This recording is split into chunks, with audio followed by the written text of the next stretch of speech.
I think one of the signature remarks by the so-called three Brexiteers, Michael Gove, Boris Johnson and David Davis, was this remark about Britain having had enough of experts. And that, I think that to anybody with an understanding of history or an understanding of politics, that so strongly resonates with an idea of the kind of revolt of the common man against an elite and privileged attitude. And also what's contained within that idea is a kind of conflation of the idea of the intellectual, somebody who's a brain worker, with the elite, with the political and financial elite. The chief exec of the NHS and most of the leaders of the trade unions in Britain all say that you, Boris and Nigel are wrong. Why should the public trust you over them? I'm not asking the public to trust me. I'm asking the public to trust themselves. I'm asking the British public to take back control.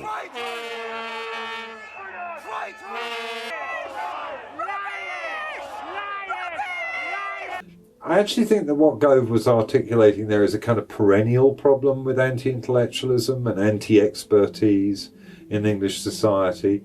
And it's a mistaken belief that things that are difficult to understand are also necessarily aspects of top-down political and economic control. Order! In a way, it's because experts, whether they be intellectuals or whether they have expertise in a particular professional field, are kind of easier to tilt at than the real baddies, who almost invariably are the people who actually hold political and economic power, not the experts at all.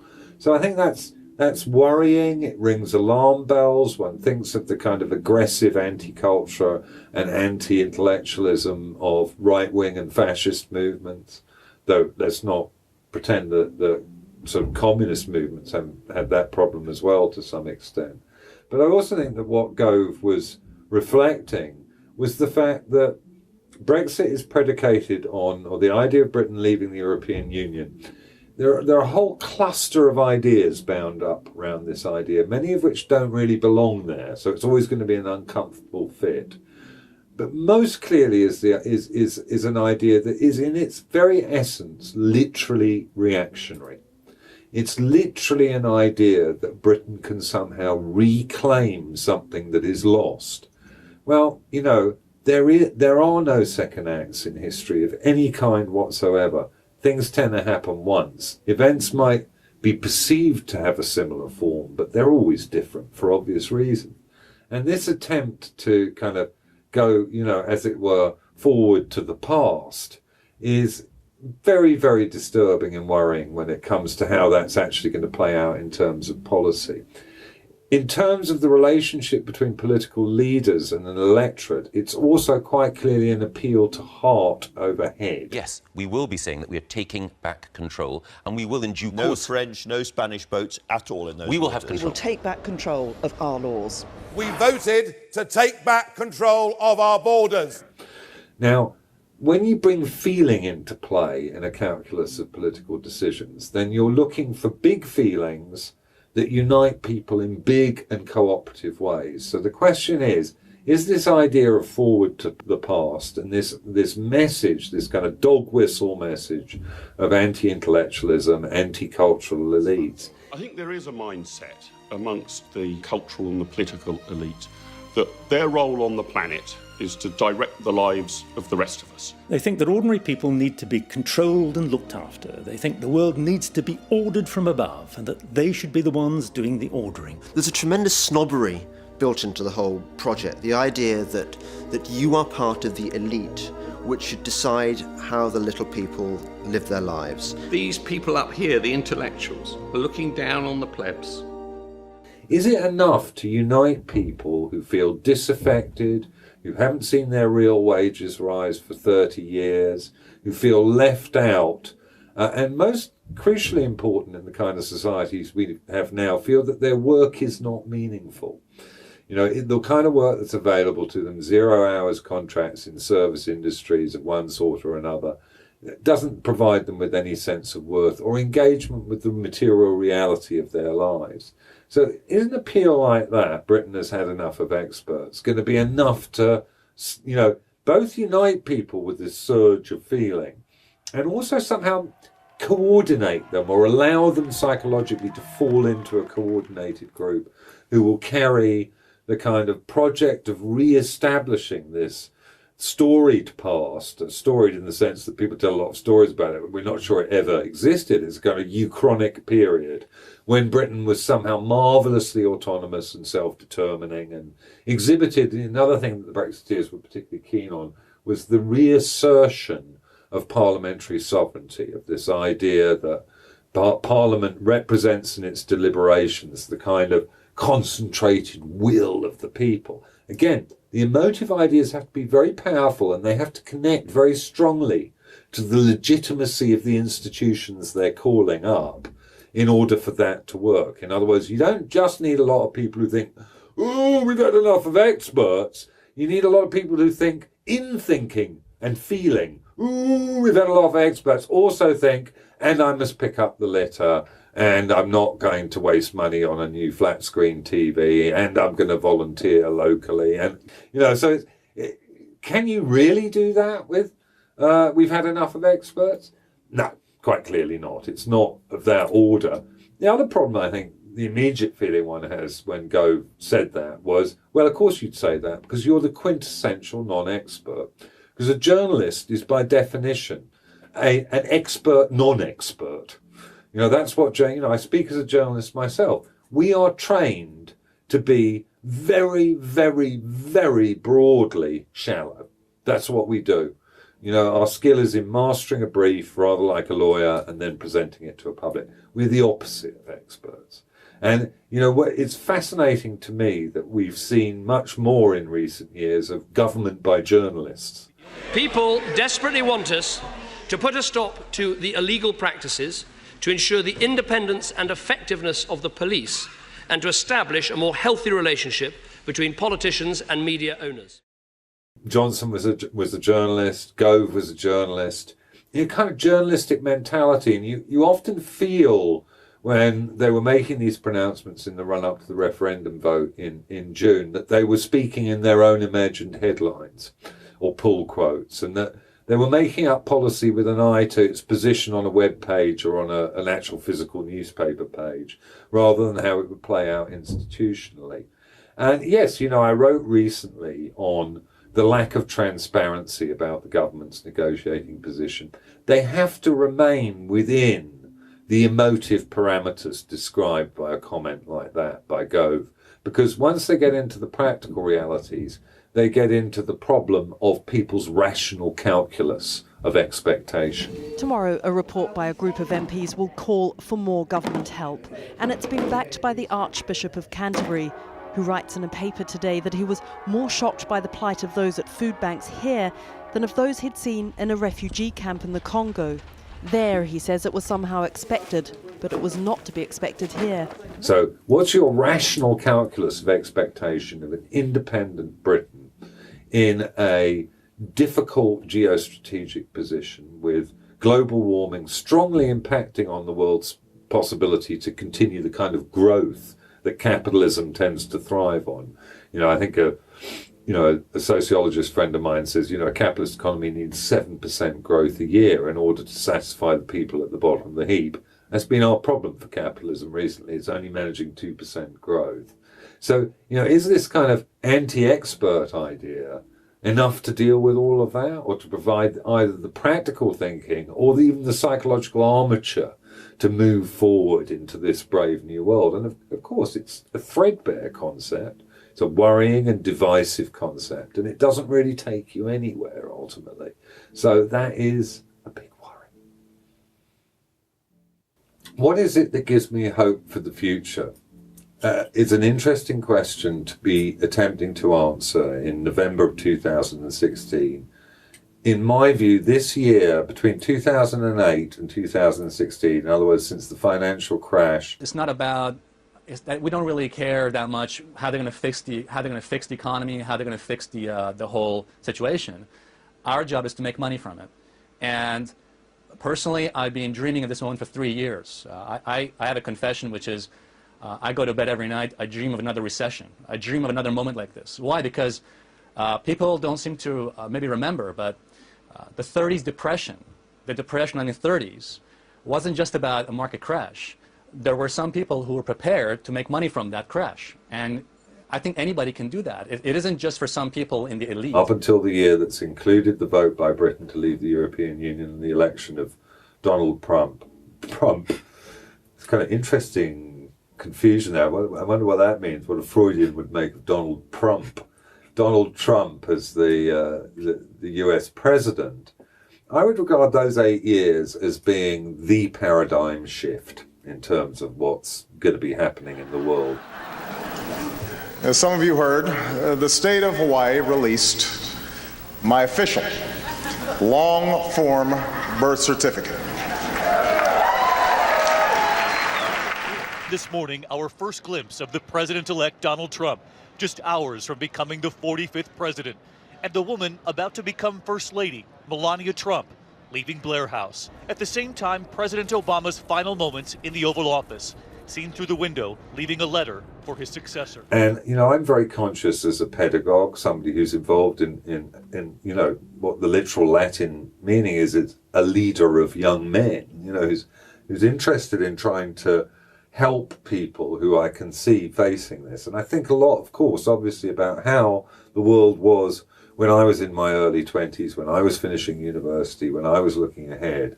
And what strikes me more, before I can even get to what I'm hopeful about, what strikes me is how much more anxious young people are now than we were. Hi guys, so this is the drug propranolol. This is a 10 microgram dose that I've been issued by my GP. What is propranolol? It's a beta blocker.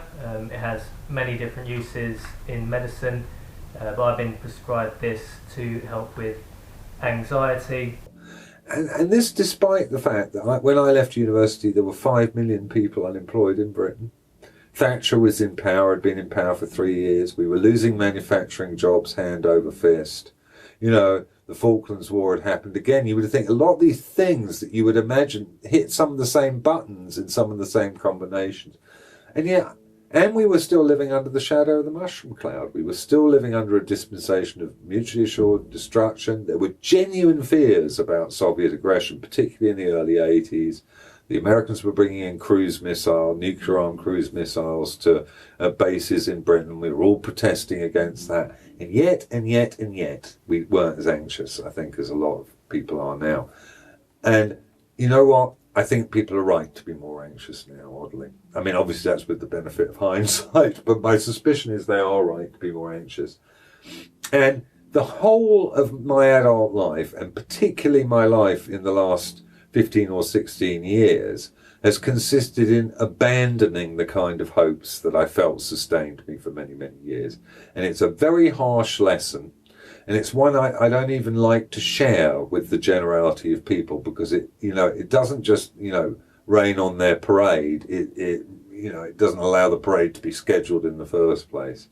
I honestly think that if I were a young person now, I would concentrate on, not selfishly on myself. I think it's very important in life to have compassion towards others and to do things for other people. Absolutely. It's a key part of being a person at all. But not to place any expectation or faith in political change.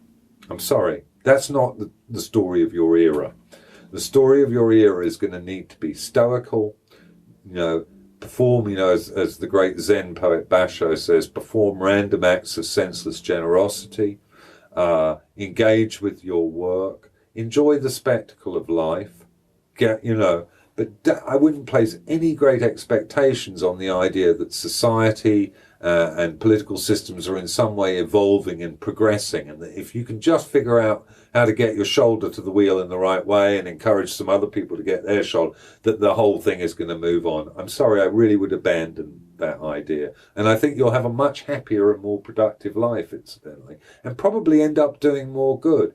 When I look back at the impact of, I was at university when it was still, I mean, I was never a Marxist myself, but, you know, Terry Eagleton was sitting in the corner of the kind of local pub with the cell from the Socialist Workers' Party. And, you know, we all went up to Liverpool to support the dockers' strike, and we went up to when the miners were on the picket. But we, you know, when I look back at my engagement with socialist activism during that period, which really I would have called myself a socialist up until about 15 years ago, I mean, what was the upside of it? Well, absolutely nothing. We were already in a widening Gini coefficient at that point. In other words, the metric that studies the increasing gap between the rich and the poor. That had been widening since 1975. So by the time I'm going up to Liverpool to support the dockers, it had been going on for 6 years. And by the time I get to the point where, you know, I'm thinking, hang on a minute, I've been on the left for years and years and years. I've been on all these marches. I've been to public meetings. I've written extensively, and nothing's getting any better. In fact, it's actually slowly getting worse. Then you would be a fool, frankly, not to question what was going on here, what that ideology represented, and what kind of dividends it might pay. And I think there's been traditionally a view on the left in Britain. There's a kind of narrative of the idea that nothing would have improved without socialist ideology. And I'm not so sure that's true. I mean, I think a lot of things that have improved for the generality of people, yeah, you need some idea of, you know, equitable behaviour, of equality, but that doesn't necessarily imply a progressivist narrative. Those ideas are present in societies that don't think every day and in every way things are getting better. And I think that's our problem as a society, our sense of disillusionment, our sense of being lost. And oddly enough, our sense of paralysis around our engagement is paradoxically based on the idea that we can achieve progress. So I think take a clear-sighted look, don't expect progress, and then you can see where individual acts may be meaningful and may both for you and for other people. You know, I think you only have to see it with the Corbyn Labour Party. I mean, it's not a project that's going to fly, is it? Unfortunately, no. No. Of course not. You would allow them to do it? Of course not. It's quite important, actually, and also to promote disarmament in Korea. That is difficult, I appreciate, but... Impossible. Well... Impossible. I mean, in part because, and again, this is something we couldn't see in the early 80s, even though manufacturing industry was dying all around us. Socialism is an ideology of collectivist societies. It's an ideology of societies where people are quite happy to accept the idea that they're just like other people. How does that really fit with our culture, which has become almost the exact inverse of that? Where, you know, what we think gives any meaning to our life is the little indicators of our individuality, even if it's only our consumer choices that divide us off from everybody else. You know, you really, if Jeremy wants to instigate socialism, he's really going to have to convince a lot of people that it's fine to all dress in the same, you know, jacket, and it's all fine for you to all go on holiday at the same time, because that's kind of how the ideology really works in practice, don't you think? I mean, I just don't see how it's going to work. I mean, for a start, if you came into power with a renationalising socialist agenda, so renationalising public utilities that are being sold off, you know, whenever a Labour government takes power here, money disappears out of the city overnight. If Jeremy comes in with that project, all the money will go out of the city. It's as simple as that. Fine, we're withdrawing from globalisation. Just like the Trumpists in America, we hate globalisation. We're coming from a different angle. We believe that there's no point in engaging with a global economy that's so divisive towards being there. So we're just going to, you know, cultivate our own garden, just keep our own little society here. North Korea springs to mind as an image, and that's, you know, but again, even if Jeremy had said that when he came to power, I might have supported him. I might have. I'm enough of an old lefty to think, yeah, go on, mate, give it a go. Anyway, I quite like those quilted jackets with round collars and, you know, but it was a lack of honesty about it. It's the endless belief that you hear on the left that we can somehow square this circle. Everybody can have a flat screen telly with the kind of special plaid detailing that makes them individual and be a righteous socialist. No, you can't. It's one or other. You've got to take the hit. And you know, speaking as somebody who's done relatively well economically over the years, you know, I came to find the whole idea of champagne, you know, what used to be called champagne socialism, or you'd find people who were relatively wealthy on the left who'd say, yes, but I just want everybody to be like this. So obviously it'd be ridiculous for me to give my money away. I don't agree. If you're asking people, if you're saying to people, it is possible for human nature to accommodate that degree of altruism in its social forms, where you really are prepared to just be part of the collective in that way, then you should be prepared to be on the median income or below now, because you're the guy who's pushing that idea. You know, once I started making a bit of money in my 30s. I'd just been living in squats like everybody else, and I started to get a bit successful in my 30s. Guess what? I really wanted it, the money. I didn't want to give it away, actually. And I would date my divergence from the socialist project from there, because, you know, people who I admire, like Peter Tatchell, the human rights campaigner, who I admire for the steely honesty of his approach. He lives in a kind of pared down council flat. He has no income. He just is an activist. Please. We'd like to do... Well, Peter, this is an event. We're trying to make a speech here, and then we're going to do the questions. Well, could we just... Well, Peter... Can he have a speech first? Peter, I think... What's happening in Aleppo Peter... is modern-day Guernica. We haven't heard the leader of the Labour Party speak out enough to demand UK airdrops to besieged civilians who are dying in their thousands. Fine, he can call himself a socialist, but not me. Okay? Brilliant, brilliant. I sort of veered off there, but I sensed that was the kind of stuff you were interested in. Definitely. Kind of wither a political consciousness in the dawning age of Brexit and Trump. And I'm sorry, you know, I love you, Lewis. We're a bit fucked. You know that, right? It's beyond, you know, if I just click on the right website or go on the right march, it's going to pull this round. You need to really think about your practice and drilling down into your intellectual and cultural engagement at a very kind of individual level, because it's not going to... I mean, I'm seriously worried now. Seriously worried. I think everybody conscientious I've spoken to of my generation, particularly people who have kids your age, as I do, we're all seriously worried. And yeah, you know, Nick was saying at lunch, you know, they should be angrier with us, much angrier. We really, really screwed it up. But I don't really, you know me, I don't really see historical and social development in quite those ways. I mean, most of the time I was just like wanking. You can't blame me, can you? Do you know what I mean? It's like, really, Nick? You blame me? You know, and I don't even think, you know, that one needs to necessarily blame the individual politicians either. You know, in the 60s and 70s, when Marxism was still a way of trying to understand historical processes, there's always a conflict between, you know, the great man theory of history and his history organised by impersonal processes, whether it's dialectical materialism or anything else. Both are true, right? Clearly within contingent, but you know, are there any particular kind of range of individuals I'd put in some kind of Nuremberg-style trial for wasting the Earth's resources? No, because again, you know, just look at it a bit objectively. When I was a kid, there were 2.5 billion people in the world. There are now 7 billion. It's nearly a threefold increase in population in the last half century. You can't really factor that into a kind of the impact of an individual human in some way, can you? You're quite clearly looking at a phenomenon that's beyond human conceptions of good and evil. This is something biological. But yeah, cultivate your garden if you've got a garden to cultivate, and otherwise cultivate somebody else's garden. That's my advice. And you know, don't worry too much about the macro, because it's very little you're going to be able to do at that level.